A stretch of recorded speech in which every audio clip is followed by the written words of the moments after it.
Good evening, I'm Maria Shakil and you're watching NDTV. Prime Minister Modi is on a 2-day visit to Kerala, his second trip to the southern state in 15 days, which is said to be part of the BJP's strategy to open its account in the southern state, where it has never won a seat in the general elections. The only time the BJP won an assembly seat in Kerala was in 2016. But it lost that too to the CPIM in the elections which followed, which was in 2021. While during his last visit to Kerala, the Prime Minister laid emphasis on women empowerment, the BJP is certainly focusing on trying to woo the crucial Christian community in Kerala, which constitute 18%. It is also being learned that the BJP is focusing big on 3 Lok Sabha seats, including Thrissur, where BJP candidate Suresh Gopi got 28.2% vote share in 2019 Lok Sabha polls. Another seat is Pathanamthitta, which has been the epicenter of Sabrimala protests, and Thiruvananthapuram, where the BJP candidate has been the runners-up in the last 2 polls. So the question is, will the BJP be able to breach the left citadel of Kerala? The Prime Minister earlier today also participated in a puja ceremony in the Andhra Pradesh Veerbhadra temple, which holds big significance in the Ramayana. In Andhra Pradesh, the Prime Minister said that the whole country has become Rammay, and in Ram Rajya, the Janta is the king. आजकल तो पूरा देश राममय है, राम जी की भक्ति में सराबोर है। प्रभु श्री राम का जीवन विस्तार, उनकी प्रेरणा, आस्था भक्ति के दायरे से कहीं ज्यादा है। प्रभु राम गवर्नेंस के, समाज जीवन में सुशासन के ऐसे प्रतीक हैं जो आपके संस्थान के लिए भी बहुत बड़ी प्रेरणा बन सकते हैं।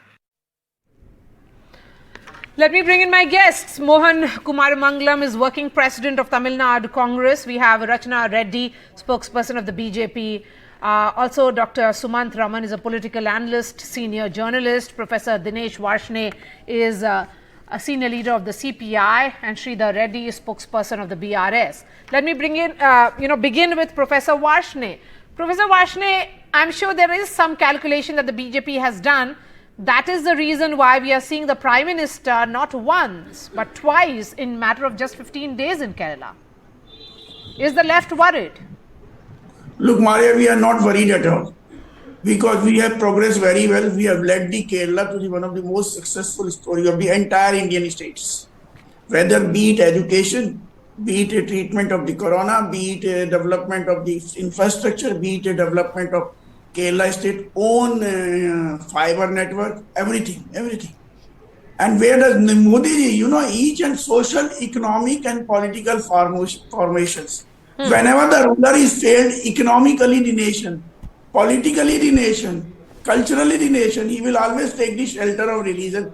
This is what Modi ji is doing nowadays. It is very unfortunate that the Prime Minister of India, instead of promoting the scientific temperament among the youth of the country and the people of the country, promoting Rammay. Religion is always a matter of individual. Political leaders use the religion only to shelter, only to protect their fiefdom. These fiefdoms are protected by religion to show the fear of the God. God has been used as a tool. But Professor Varshne, it's not just what the Prime Minister speaks in the context of religion, or what he said in the context of Ram Temple, which will be consecrated on 22nd. But the larger focus is on infrastructure. He's trying to send a message that here's the Prime Minister who's as much connected with the southern India as he is with rest of India. Look, Maria, I request from you through the NDTV and through your program to the Honorable Prime Minister of India, please give the GST share to all the respective states of belonging to the opposition parties. Be it Kerala, be it Bengal, be it Telangana or any other state ruled by the non-BJP state. Their money has been stopped. Even then we have progressed the Kerala. Even it is not my statement, it is the statement of the Planning Commission of India, which is nowadays what is this? They have changed the name. That says that Kerala is number one in each and every development, even employment. Okay. Okay. Where there Okay. is no Rachna employment, Reddy, the fact is that Kerala has said a firm no to the BJP. It did in 2021 when the BJP failed to win a single seat, and it was not able to even retain the only seat it had in the state in assembly of 140 MLAs. So what is giving BJP hope that it can breach the citadel of the left? See, good evening to everyone on the panel. The difference between 2019 and now is that it's not just the outreach of the religion. It's the outreach of the interest. It's the outreach of the awareness that the south of India is as important as the north of India, and that the south of India matters, and that most of the GST that Sir is talking about, the CPI spokesperson is talking about, quite a lot of it, a huge percentage of it, in fact, comes from the south of India. So it's not just the fact that the south of India gives GST. It's also the fact that the south of India is extremely developed. It's also a fact that the south of India needs and can do much, much better if the kind of awareness and the kind of push is given to the south of India, and that means infrastructure facilities. I can speak for my own state, Telangana. In Telangana, over the last 5 years, or rather over the last 10 years, the central government has given Telangana more than 9,000 lakh crore to Telangana in the form of infrastructure. Those funds, you're asking that question. But before I bring in Sridhar Reddy to respond to that charge that is coming in from the BJP, Dr. Sumant Raman, as someone who watches, all these states very, very closely, first 2 days of this new year, Prime Minister spends in Tamil Nadu, Kerala and Lakshadweep. Then another foray, another set of public meetings, a mix of government and party meetings is in Kerala and in Andhra Pradesh. Why do you think BJP is making this push? Look, I think that they sense that there will be reverses for the BJP in parts of not necessarily North India, but I certainly believe that they feel that there could be reverses in Maharashtra, there could be reverses in Karnataka to some extent, West Bengal certainly, Bihar. So I think that they feel that there is a possibility of losing, and in any case, in the Hindi heartland, they had already maxed out last time. So even assuming they repeat that performance, in order to get a majority, they should do at least as well as they did in Maharashtra and West Bengal and Bihar and so on. So since they perceive that they would not be able to do as well, now those seats need to be made up somewhere. You can't make them up in Madhya Pradesh, Rajasthan, Chhattisgarh and so on, because you already swept those states last time anyway. So where can you make this up? You can only look at making a mark in the southern states. Tamil Nadu is clearly a non-starter. Andhra is also a non-starter. So Kerala, again, they are trying, but I don't believe that Kerala is going to give them. And in any case, we have seen many times in the past, there are deals done between political parties to knock out a third party. This time, the Communists and Congress are in an alliance. So last time, I don't know, Maria, you'll remember that in Telangana, the BJP and Congress apparently did a deal to sort of sink the TRS in 4 or 5 seats. So all kinds of things are possible, but the BJP, except for Karnataka, in the 5 southern states, I honestly cannot see the BJP, scoring anything significant. Maybe an odd seat here and there in Telangana, but other than that, between Tamil Nadu, Kerala, and Andhra Pradesh, I don't see. I mean, how many ever temples the Honorable Prime Minister can visit, and how many ever trips that he makes there, the possibility of breaching that citadel is quite remote. One other point which I want to say to the BJP spokesperson is, despite the fact that several states have had BJP governments now in the northern belt and in Gujarat for last 20 years and 15 years and 25 years, the socio-economic indices of the southern states are still far ahead. So she may want to answer that question as to why The No, massive absolutely. development. I'm not stating that the social Massive economic development indices that has come after 15 or 20 years of BJP absolutely, certainly. has not enabled, The socio-economic indices of South India far outreach quite a but few should states they in not have, North India. should they That is not, a given. And it is but not should just Madhya because Pradesh, of the Bharatiya Janata Party or excuse any me, other. excuse me, should it not have improved? Because Gujarat has had a BJP government for 25 years. Madhya Pradesh has had a It has BJP government improved for far 20 years. more. Should it have, no, should it No, not have overtaken the South? Should and maternal in mortality rate, infant mortality rate, and a whole host of other Gujarat is indices as be much equal to better? South India Should, as it is should as gross any other enrollment, state. In I'm fact, sorry, and in fact, that's if you not, look at South India, no, I if think that's not I what beg to Niti differ, Aayog if you says. look at South India, That's not Tamil what Nadu Niti is Aayog surely says. going to be a starter, and Extremely Telangana patient. last time. That's One of the not what Congress, Niti the other Aayog of says. BRS. I'd like Mohan to- Kumar Mangalam, beginning with you, of course. I'd Now just let, like to let make me one get you point, into this Maria. discussion. You know, there is a reason why Congress appears to be far more acceptable than the BJP in southern India. My question is that, but we have seen, you know, how it doesn't really play out the way the Congress would have wanted in the Lok Sabha polls. Similar thing happened in 2019. You did well in Karnataka, but when it came to the Lok Sabha elections, it was again the BJP which swept the state. I think of all the southern states, the only place the BJP did well in Lok Sabha polls last time round was in Karnataka. That's right. They didn't make a mark anywhere else. Kerala, of course, Congress swept. And since he's visiting Kerala, I'd say, I'd start off by saying I applaud the Prime Minister. It's sort of a thankless task. He has been on this project for quite a while now. They thought they were making headway when Sabrimala became a major issue. In fact, they had some people leave other parties, including, I think, a panchayat president of that area who was a congressman, joined BJP. They brought in the metro man, Mr. Sridharan, to headline their election. They poured crores of money into that election.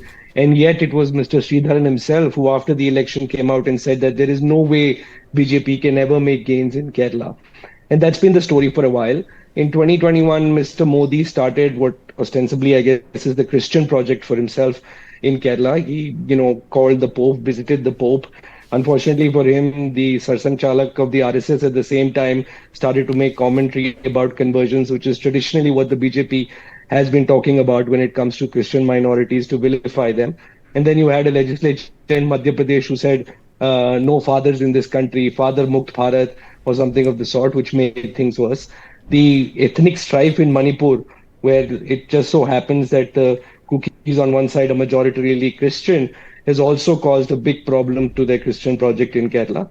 But he's, persevering on, because as Sumant rightly said, there are no gains to be made in the north anymore for him in this round of elections, because he's hit his maximum capacity there.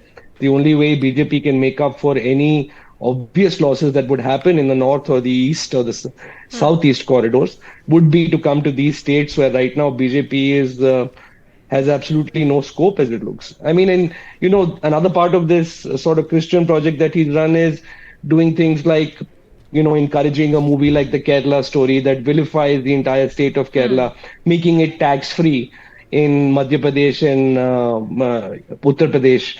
What exactly was that about? And how do you think Malayalis, who are the most educated people in the country, I mean, they have the highest literacy rate, the biggest number of inward remittances from across the globe come into this country from Malayalis who work abroad. You don't think they see all these things? Yes, that you're you have the state state president for your own of purpose. the BJP in Kerala who contested from 2 seats, Mr. K. Surendran, and he lost both the seats. You fielded Metro Man. There was a lot of, lot of emphasis put on his background of what he has done for the country. He himself has been very critical of the BJP. So, Rachna Reddy, is the BJP not able to understand, particularly Kerala? It understands that it's a tough terrain which cannot be breached. So, are you not able to get what the people of the state would want? I beg to differ there with Mr. Sridharan and the Congress spokesperson also, because here is the thing. In Tamil Nadu, if you will watch the trajectory of how things have gone, the campaign I'm talking about Kerala. I'm talking about Kerala here. I'm trying to answer your question. Yes. In Telangana, last time, with one MLA candidate. We have one MLA candidate only in the assembly, but BJP swept 4 Lok Sabha seats out of 17 in Telangana. This time it is almost sure to get at least 12 seats out of 17 in But why doesn't Telangana it and in reflect Tamil Nadu. Out of in any 25, gains, significant gains in No. assembly elections? You know, the question again is The that significant in gains in 2021, assembly elections when you were that entered Telangana Kerala, from one, it was a it has high come to decibel 8 right now. campaign. Rachna, listen to me, please. It was a high decibel campaign. There was this entire religious sentiments also perhaps invoked by you, love jihad, Shabrimala, gold smuggling scam. You not only managed that, the top leaders of the BJP managed that, but you could not win any seat. That's my point. So are you not able to figure out what Kerala stands for? That's my concern. Let me bring in Sridhar Reddy. Sridhar Reddy, Andhra Pradesh and Telangana, it's not very clear which way the BJP will go, because what is becoming clear is that BJP needs its regional supports systems in these states, then only it can make a mark. In AIADMK in Tamil Nadu, it has said that they will go alone. AIADMK has decided to march to its own tune. In Andhra Pradesh, it's not clear whether it's TDP or YSRCP. Both these parties clearly have indicated that they'll not decide. BRS, which was supposed to be some kind of which had believed to be some kind of understanding in the run-up to elections, is not very clear. So what are we to see? Will there be some kind of understanding before the Lok Sabha polls between you and the BJP? No, let me make it very clear. We will not have any understanding with BJP in the parliament elections. Neither we had in the past. It was only Congress malicious propaganda that, we were with BJP or something like that. And BJP always used to say that we have a tacit understanding with Congress party, which is wrong in both the ways. Number two, coming back to the BJP's situation in Telangana and Andhra Pradesh, I don't think they will be getting any seats in Andhra Pradesh. In Telangana last time, they got 4 parliament seats. I think if they can retain this time, the 4 seats, it will be a big task. And Rachna is very ambitious, saying 12 seats and all that. It's only high ambition that they are actually looking at. But if they retain, the 4 seats will be a big task, because all their 3 sitting MPs who have contested assembly elections, they have lost very badly. And the union minister, who is a Secunderabad MP, did not contest strategically, knowingly that he will be losing it. So that is the BJP status in Telangana state.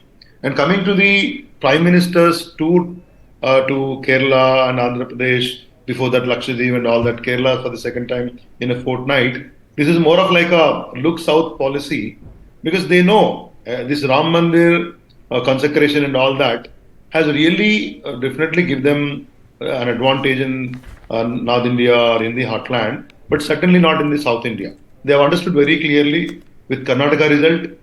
After many issues they raked up, they did not get the government in Karnataka. Even in Telangana, many a times I have told you, I have spoken on your platform also, they cannot cross single digit in Telangana, which become true.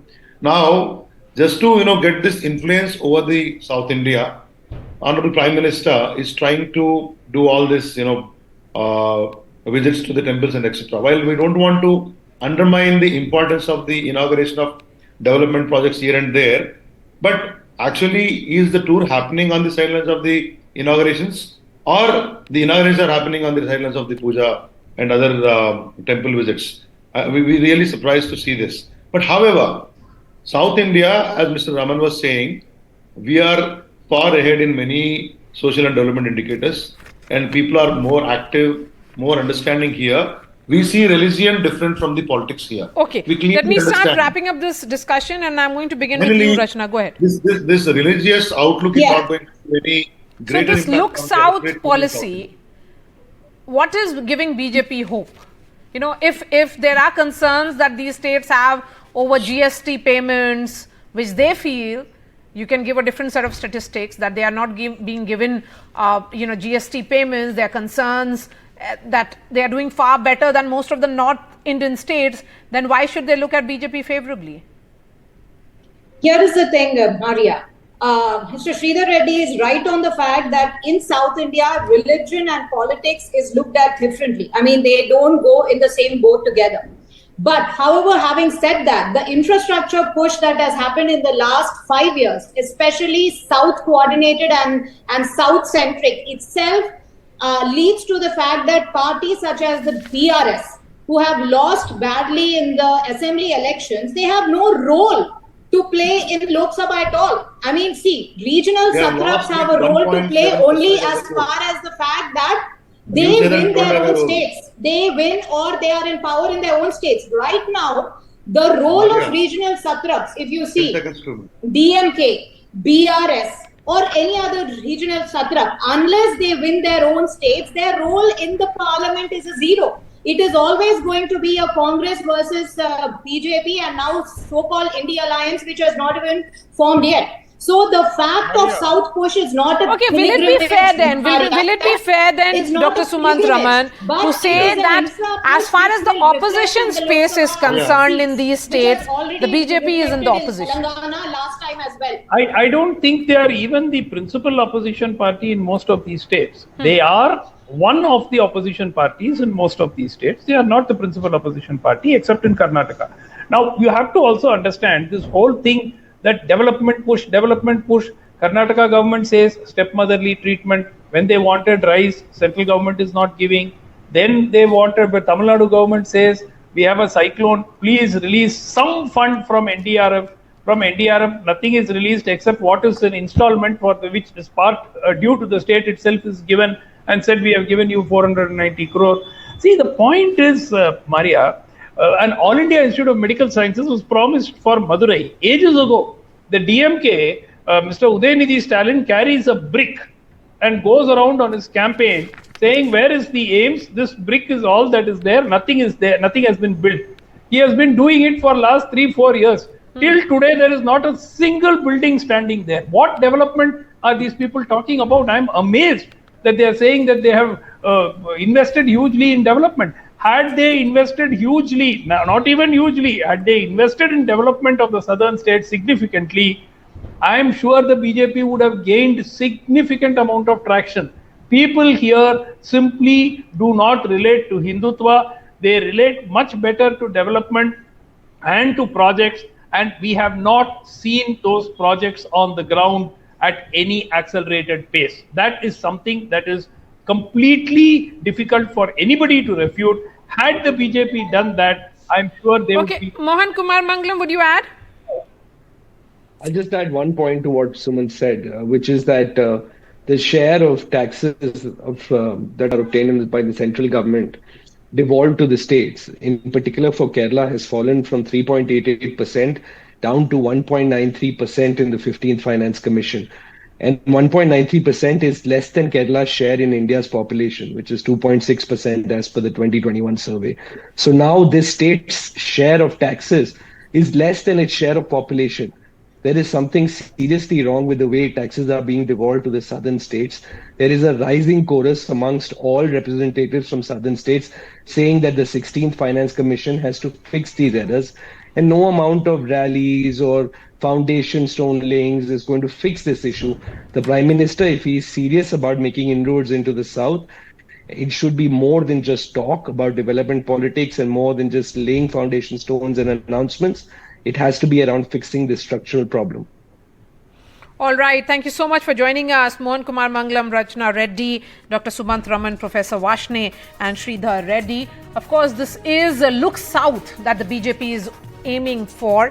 Whether it will yield electoral dividends, that remains to be seen. That's all from me. Thanks so much for watching.